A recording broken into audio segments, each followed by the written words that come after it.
Thanks for listening to the Thyroid Fixxr podcast. I'm your host, Dr. Amie Hornaman, thyroid fixer, functional medicine practitioner, hormone and weight loss expert. We're talking all things thyroid, hormone, and health related in order to empower, educate, and transform you. So if you're ready to get your life back, let's get started. Hi, everyone, and welcome. This is our speed round of Q&As. So I hope you enjoy this, and I hope it helps with all of your questions. These are a ton of questions that I've been getting in recently. One of them may be yours. So listen up, and we are going to dive right in. So this is going to be a game changer for you, and you can probably hear the excitement in my voice. The latest introduction, the latest member of the family to the Fixxr line is Metabolism Fixxr. And this, oh my God, I formulated this just for all my people out there that need to lose weight, that need help in the weight loss department, that can't lose weight no matter what they do, that feel like they have a slow metabolism, and that might be thinking of trying all those peptides out there, you know, the Beverly Hills soccer mom drug of choice for weight loss peptides. Or even if you're on them already and you're like, man, these are really expensive and I'm still not losing weight, add in Metabolism Fixxr. Here's what I did. I took the power of T2, which increases your basal metabolic rate while you are sitting there watching Netflix. You're burning fat while you're watching Netflix. I combined it with a very unique patented ingredient called Suppressa. Suppressa has multiple clinical trials backing its efficacy in reducing your appetite, decreasing snacking, and providing way more control over your food intake. It is amazing. We also see improved emotional well-being, just decreased food cravings all around, reduced hunger, and weight management. Add on top of that, we have green tea extract. We have purple forest purple tea extract, both of which affect the metabolism in a very positive way without the jitters of normal fat burning supplements out there from the 1980s and 90s, right? The ones that made you feel like you're having a heart attack. You will not have that in any of my supplements, Thyroid Fixxr or Metabolism Fixxr. But Metabolism Fixxr, ooh, yeah, we kicked it up a notch. It is in powder form, so you can drink it through your day. It's going to flavor your water. We got orange crush and refreshing citrus. I love them both. It is going to keep you under control all day long. So you throw a couple scoops in your water bottle in the morning, throw a scoop or two in your water bottle throughout the day. You will have fat burning and appetite control the entire day for what? An eighth of a price of the peptides? Oh my God, you can't go wrong. So grab some Metabolism Fixxr today. Please let me know how you do on it. I am super excited for you. Super excited.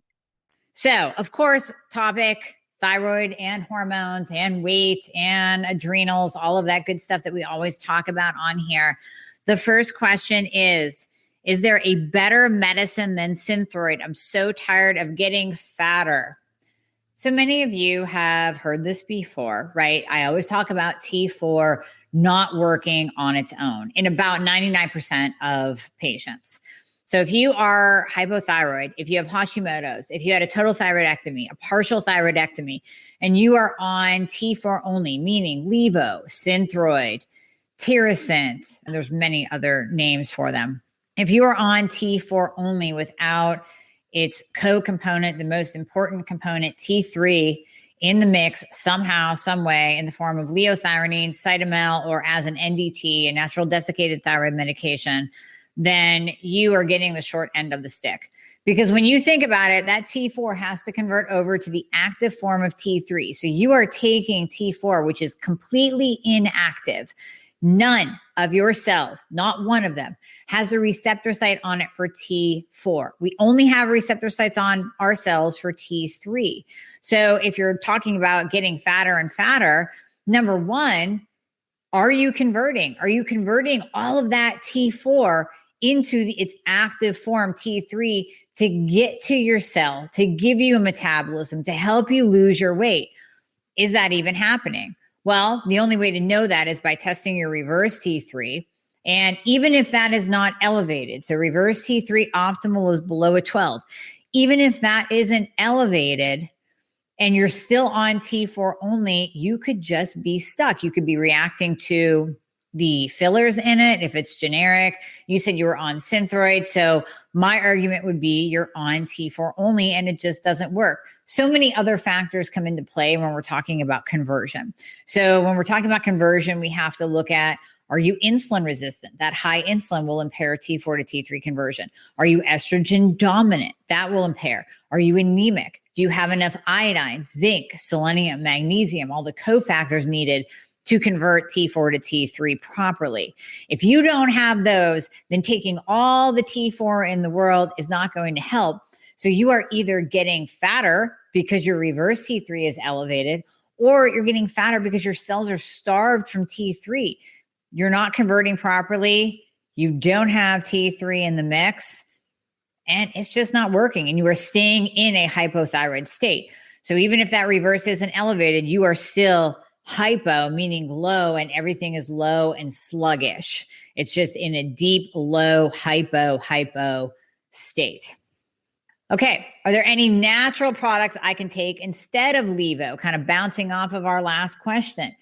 So when we say natural, many people think of the natural desiccated thyroid medications. And while they are natural, so NDT, that's your Armour, that's your NP, Nature Thyroid, those are derived from dried thyroid gland. So they are essentially thyroid glandulars. Now they're still made by a drug company. They are still manufactured in a manufacturing plant that makes medications. You know, you get the little stamped white round pill, right? You're not doing fairy dust. You're not buying it at GNC, although there are some supplements that pretty much have thyroid glandular in it and act like an Armour or act like an NDT. That it's considered, I guess, as quote unquote natural as you can get in the whole thyroid medication realm. But still in all, it is still manufactured. When you're talking about, are there any natural products I can take instead of Levo? The question would be, if you're talking about supplements, then yes. I mean, well, yes and no. It depends on the person. I always say, I mean, number one, you don't want to be on T4 only. So my preference for you would be to be on a natural desiccated thyroid medication that actually contains T3 and helps with your symptoms.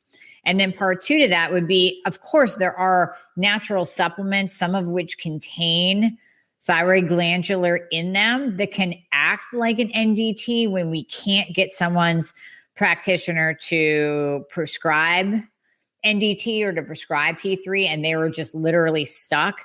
If they are in one of the 3 states we can't prescribe to, and we're seeing you virtually, then we can use some natural supplements to help. We can use iodine. That also helps get someone out of that deep hypo state when they are stuck on Levo or stuck on T4 only. But my preference for you would be to move you into getting on a T4, T3 combo or adding T3 in the mix, actually. Why do I have to avoid the halides, like the bromide, fluoride, chlorine, chloride? Okay, these are basically toxic to the thyroid gland. So we always tell you to stop drinking Mountain Dew. Don't soak in a hot tub that's filled with bromine. Bromine will absolutely deplete your body of iodine. Iodine is needed by the thyroid to function, is needed for conversion of T4 to T3. If you are bromide toxic, it will pull the iodine out of your body. It will deplete your iodine stores. And that is just bad news for your thyroid gland. Fluoride, if you're brushing your teeth with fluoride, that's also, think about it, your mouth is here, your thyroid gland is here.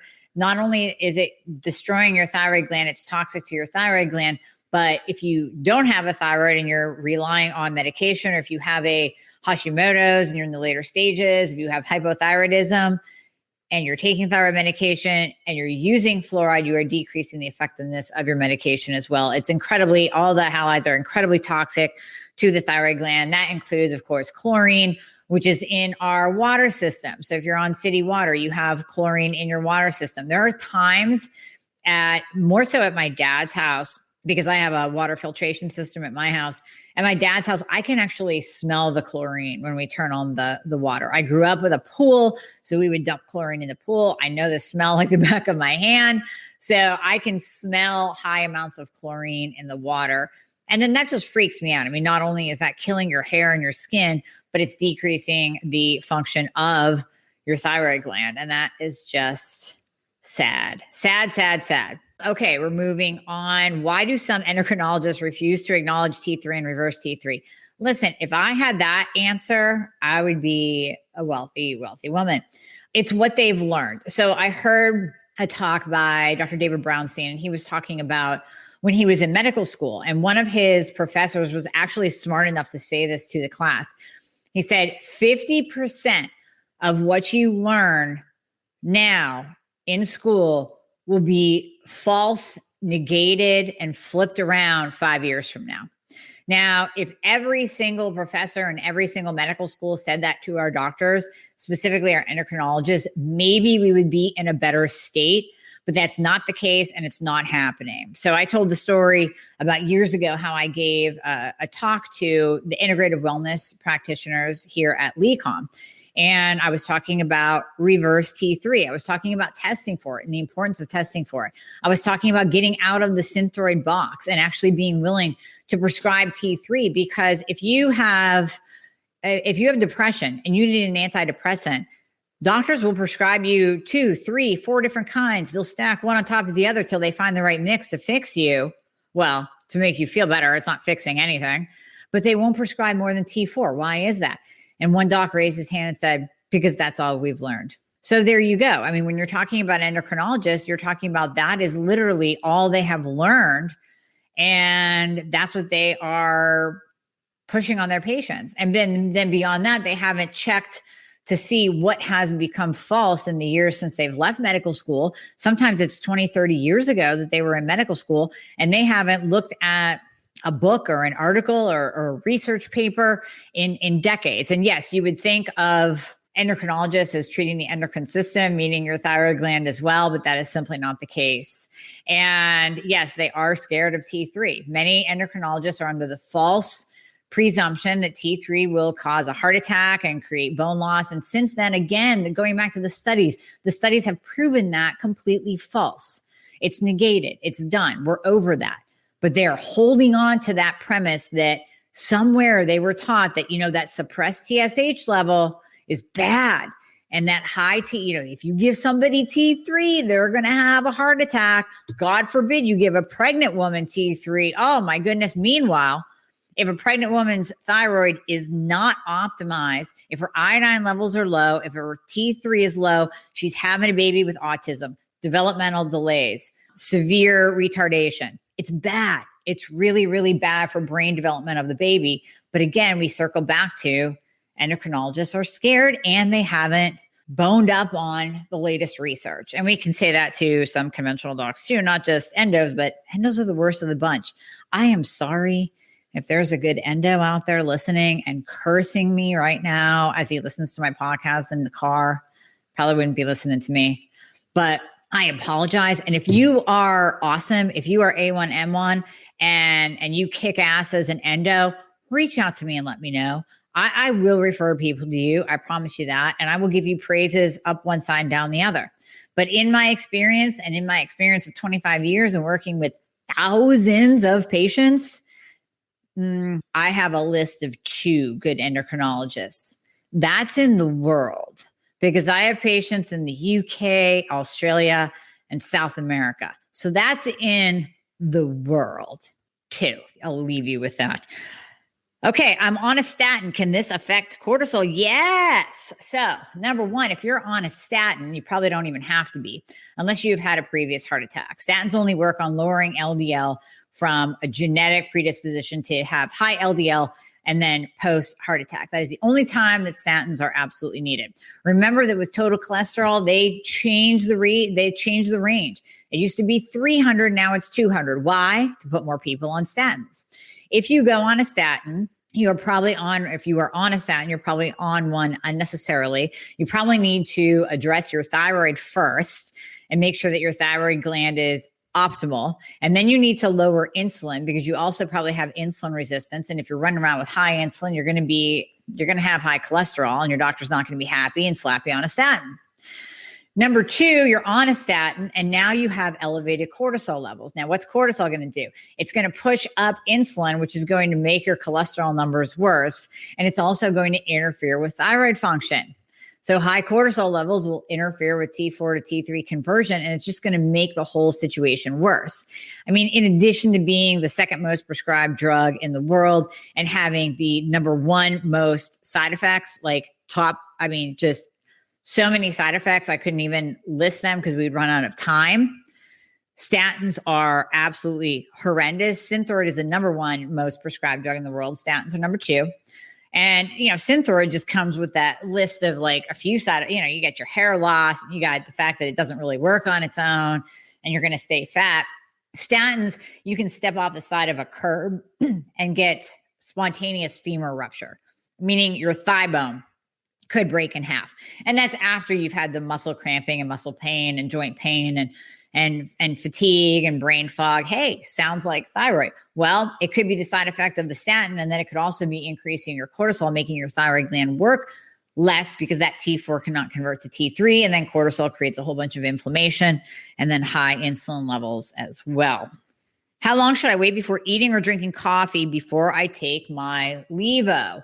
And this applies to any T4 medication, not just Levo.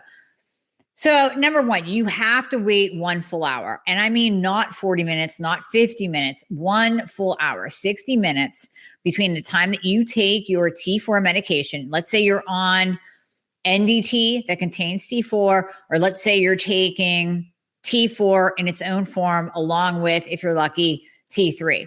And you take that T4 right now in the morning. Then you must wait 1 full hour before you can drink water, but you don't want to drink, coffee. You don't want to eat, no protein shakes, no celery juice, nothing like that. 1 full hour, because if you wait less than that, your absorption rate plummets. Now, one thing that I always tell my patients to do is move that T4. If you're on T4 only, not NDT. With NDT, it has that T3 in it. This could affect your sleep.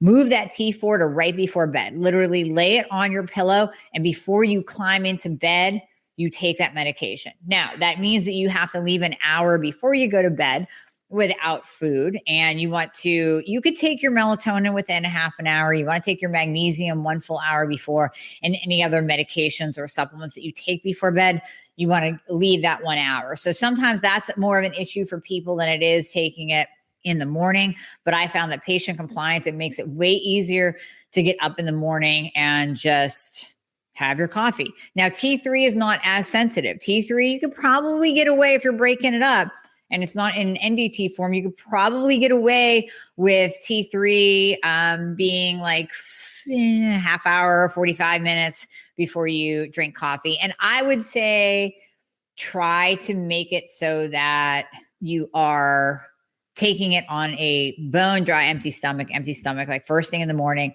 And then if you're splitting up your T3 and you're taking it in the afternoon, again, leave like a half an hour to an hour on either side. And don't play around with the half hour, 45 minutes until you're optimized. Once you're optimized, you can get away with a little bit more.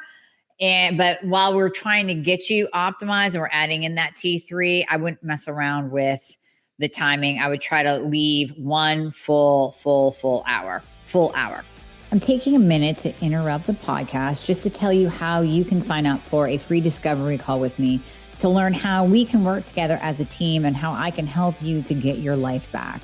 So if you go to my website at amiehornaman.com and click on book a call, you can schedule a call that's convenient for you. It'll be about 20 minutes, 30 minutes, and that's where you will learn what it looks like to work with me, everything that we cover, top to bottom with your health, how we develop a treatment plan, a personalized nutrition plan, a personalized supplement plan, and how we work together as a team with me holding your hand to get you your life back. Okay, what are the optimal levels? TSH, T4, and T3, some people are being told they are within range, WNL, within normal limits. You're normal. You're fine. You're within range. I hear this over and over and over again. It's one of the biggest things that pisses me off. It is not right. The doctors are telling people that they are normal, that they are within normal limits, and they are suffering with symptoms. They're fat, they're frustrated, they're tired, their hair's falling out, they're depressed, they're anxious, they can't sleep, they have no libido. Okay, that's my mini rant. Optimal levels for TSH, optimal functional medicine, optimal levels. TSH, we like below a 2. Now, someone asked me, well, don't you like it above a 1? Don't you like it from a 1 to a 2? Don't you like it from a 0.5 to a 2? No, I don't care. I don't care if it drops too low, because guess what? If you're on any kind of T3 medication, if you're on NDT, if you got T3 in the mix, your TSH is going to become suppressed. And that's okay. And knowledgeable practitioners will know that and will see that, and we won't think anything of it. We'll go, oh, yep, okay, TSH suppressed. All right, good deal. Moving on. Let's look at your free T3 and your reverse T3, because those are the two most important. So free T4 optimal is 1.5 or above. Do I really care about it if you're T3 only, or if your ratio of T4 to T3 has changed, where you're taking more T3 and less T4? No, I don't really care about the free T4. I take it into consideration, but it's not my main focal point. Free T3 should be 3.5 or above. Reverse T3 should be below a 12. Now, like I always say, free T3, 3.5 or above. Some people do really, really well in the higher end of the range. Some people do really well above a 4. Some people do really well at a 4.5 or 5. That's okay. It has to come back to how you're feeling. It has to come back to your symptoms, right? It has to come back because you are more than a lab value. So it has to come back to your symptoms. We cannot just say, oh, 3.5, boom, you're done. Okay, you're good. Stop your medication, or stop increasing your meds. And you're still like, but I have brain fog and I continue to gain weight, and what the hell? So you might need a higher free T3 level, and that's okay. That's why I say 3.5 or above. Now, reverse T3, we want below a 12. Now, I'll accept below a 15 as long as your free T3 is up and you tell me that you feel fantastic, you've lost weight, you have energy, you can, talk to people all day, you're focused, you're concentrated, you're not depressed, you're not anxious, you're good to go. Then I'm okay with that. Then, okay, you can have a 14 or a 15 for a reverse T3. I mean, chances are it's going to continue dropping because we're optimizing you, but you can have a reverse T3 below a 15. Above a 15, forget about it. You're not converting properly. You got to take a look at that. I mean, I had one patient a couple of weeks ago. She was going to the emergency room. She was like feeling lightheaded and panic attacks, going to the emergency room. Her reverse, when she finally got it tested, was a 26. A 26. That's insane. I had another patient the other day. She's still trying to work with her own doc. We're crossing our fingers. I don't know. I forget whether she's in a state that we can't prescribe to, or whether she just, we have some patients that are like, no, my doctor is great. And then 3 months later, we find out that you have a high reverse T3 of a 22, not good. And now we're saying, hey, you're on T4 only. I know you wanted to roll this dice and try to do all the conversion factors and, all this fun stuff to help convert T4 to T3. But guess what? You need T3 because your reverse is too damn high. And oh, by the way, look at your insulin. It's through the roof too, as is your fasting glucose. So you don't get some T3 and that makes you screwed, because all that T4 is getting pushed over to reverse and you're staying hypo. That's all there is to it. All right, couple more minutes, couple more questions. You talk a lot about the importance of testosterone, but my doctor told me that since I had breast cancer, I'm not allowed to take hormones. Is this true? Okay, so this question can be applied to men as well who have experienced prostate cancer. All right, this is not true at all. So inside the literature, when you dig into the literature, you will find support for the use of testosterone after both breast and prostate cancer, as well as the use of progesterone in both men and women, progesterone men in both cases as well, because there are no contraindications with progesterone, post-breast cancer therapy, post-prostate cancer therapy, none. And we actually find that progesterone in a low dose can really, really benefit men.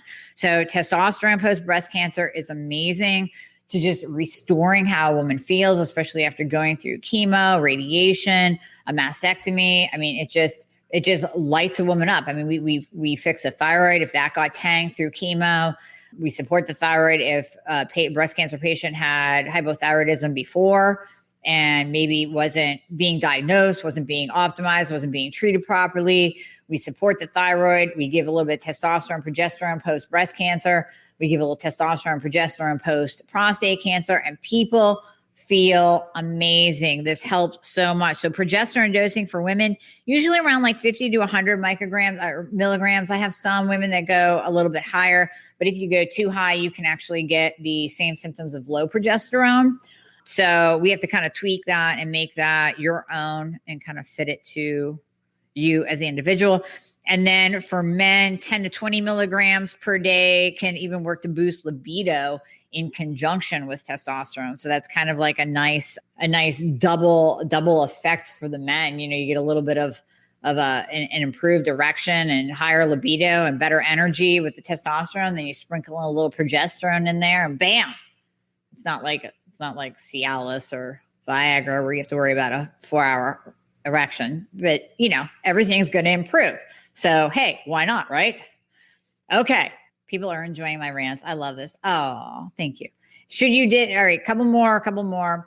Should you drink distilled water with thyroid? You know what? It doesn't really matter. So distilled water is pretty great at flushing out any kind of water retention. So when I was competing back in the day, when we would do, you know, the last few days before a show, we want to get rid of any kind of water retention.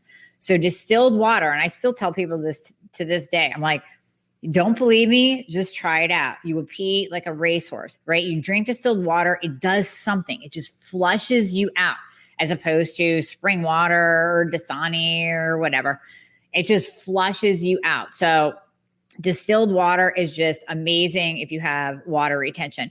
It's not required for thyroid. I've never heard of that kind of coming together and having that be a requirement for thyroid, but it does help with water retention. So if you ever, like, you got a wedding to go to, you got to look amazing on the weekend or whatever, and you want to lose a couple of pounds of water weight, or you have really bad PMS and you're retaining water like a camel, try to drink a gallon of distilled water. It's a challenge, right? You walk around with that gallon distilled water, you pour it into your mug or into your stainless steel, not BPA free, stainless steel water bottle, and you just drink from that. Throw some ice in it, call it a day.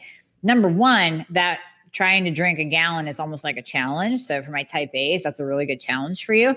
And number two, it's freaking eye-opening at the end of the day when only half of that is gone and you really think and you've convinced yourself that you drink a gallon of water, but you don't at all. You're only drinking a half because you're way too busy, and you just keep filling up your water bottle like halfway and you think that you're drinking it all the way down, but you're not. Okay, last question. Does a keto way of eating reduce thyroid function? Oh, this is such a great question. And I actually just built a course that will be released in the next couple of weeks called Keto for the Week. And it goes into all of the myths of the ketogenic diet and thyroid. So you've been told and you've been pounded and you've been slammed with Dr. Google and forums and people saying that if you go keto, it will reduce thyroid function. And that is simply not the case. It is only the case if you go less than 20 grams of carbohydrates a day for day after day, months on end, then we do see a slight reduction of T3. But if you go keto for the week, come out of it on the weekends, if you're doing it guided, if you're doing it clean versus dirty keto, it is absolutely amazing because 9 times out of 10, insulin resistance accompanies hypothyroidism and Hashimoto's. We always see insulin resistance, especially when we go by the functional ranges. We always see insulin resistance with hypothyroidism and Hashimoto's. So with insulin resistance, what are you going to do? You're going to go plant-based? You're going to eat a ton of fruit and peas and pea protein and plant-based protein and a ton of veggies and your quinoa and your rice? All you're going to do is jack your insulin up. Here you go, interfering with T4 to T3 conversion with your insulin. And you think you're going to lose weight on that when you're insulin resistant? No, you're going to continue gaining weight. You're going to hold water. You're going to be poofy. You are going to feel like you're carrying a water baby in your belly. You're going to create inflammation with high insulin. I always say, if you want to age quickly, if you want some Alzheimer's, Parkinson's, cancer, and wrinkles, go ahead and walk around, be fat. Walk around with high insulin levels. That'll do it. You walk around with high insulin all day long, you definitely will age very, very quickly, die soon, and not be happy in that entire process the whole entire time. So yes, keto is beautiful for those with a thyroid condition, any thyroid condition, because you probably have insulin resistance too. And if you want to check it, look at your insulin. Is it below a 6? Fasting insulin. Is your A1C 5 to 5.2? And is your fasting glucose above an 86 when you take it? If any of those are yes, you may have insulin resistance. I was on a time crunch today, so I have to leave you, but that's why I was doing a speed round 20-minute Q&A. I hope this filled your brains with a whole bunch of important nuggets. I think this was a good one. So please share this. Make sure you subscribe to the Thyroid Fixxr podcast. It's on all podcast platforms. All right. Thanks, guys.